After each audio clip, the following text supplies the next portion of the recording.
The glass windows shattered into a million pieces because of the scorching heat. The top floor of the house was engulfed in flames, and it looked like the roof was going to collapse at any moment. The thick black smoke was suffocating. Where are they? How much time do I have left? I could hear the sirens of the approaching ambulances. Where are they? I jolted awake. I grew up in a family of firefighters. My grandfather and my dad had both been commander of the local fire department. As a small boy, I would tag along to the fire station and listened eagerly to all of the exciting stories. During the school holidays, I rode alongside my father in the fire truck. This is how I slowly but surely got the hang of the profession.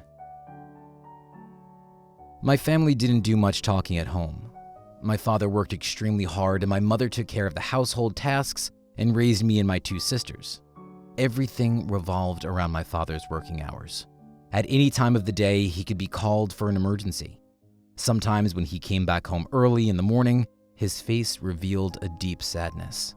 We never dared to ask what had happened, fearing his reaction. "Leave your father alone," my mother would say when he angrily stormed off to the shed where he always went whenever he wanted to be alone. It was only later on in my life that I understood what he went through. Sadly, I was never able to talk to him about it because in my last year of high school, he was found in the shed. My mother never told us what had happened and how he had passed away. Only later did I come to understand how lonely he must have been. I was overwhelmed with sadness. My father was my hero, my role model. Luckily, I was able to start the initial training as a firefighter straight after receiving my high school diploma. By working hard, I was able to deal with the loss of my father and carry on his legacy. We cleaned our gear, inspected the fire trucks, and ensured that all equipment was in order to respond immediately to any emergency. The weather was fierce.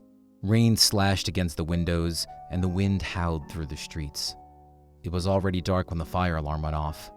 I knew the house and the woman who lived there with her two little girls. She hadn't moved in too long ago, after she had divorced from her husband. She was a friendly woman who brought her children to nursery school on her bike every morning. I could feel my heart pound in my chest. Hopefully there was nothing wrong. Hopefully they were safe.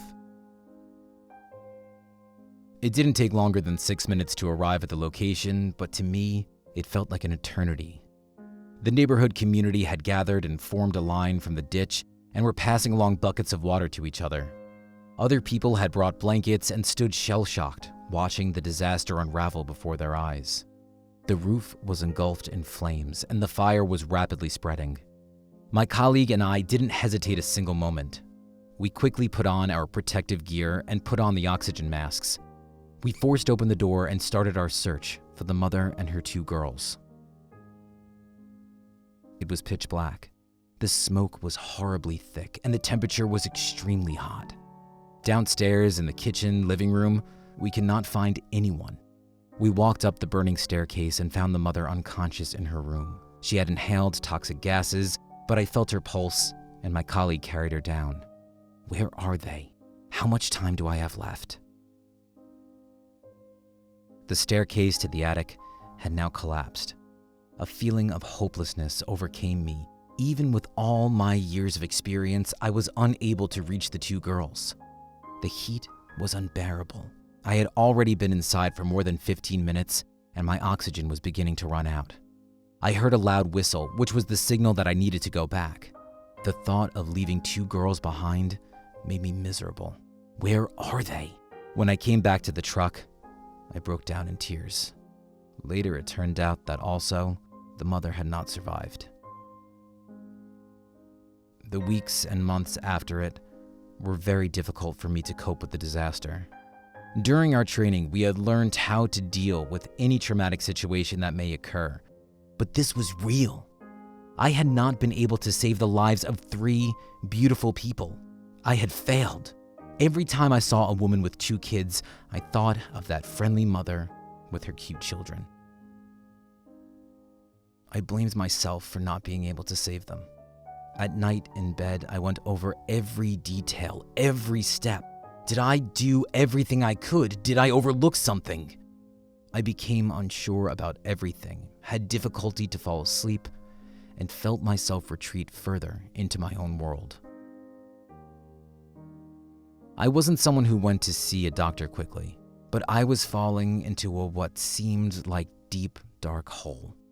I would become panicked whenever I smelled smoke or heard a siren. I was afraid to go outside and had no desire to see anyone.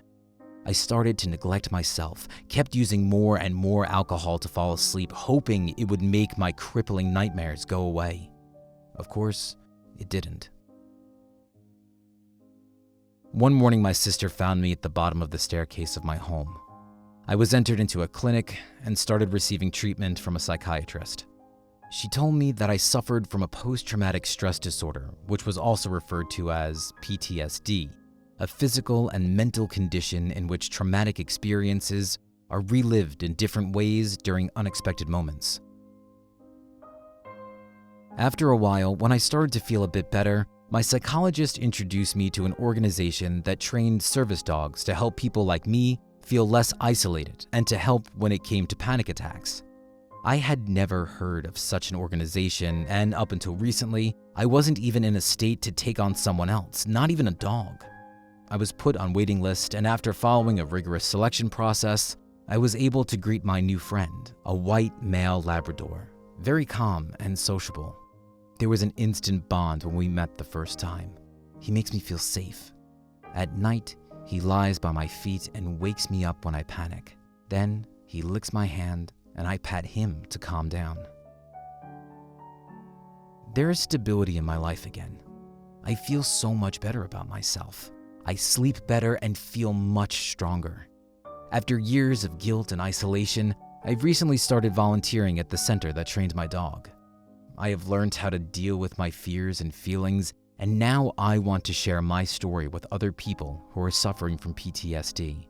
I still often think about what happened that day of the fire, but along with my pal Joe, I can process those feelings in a healthy way and look forward to new things to come.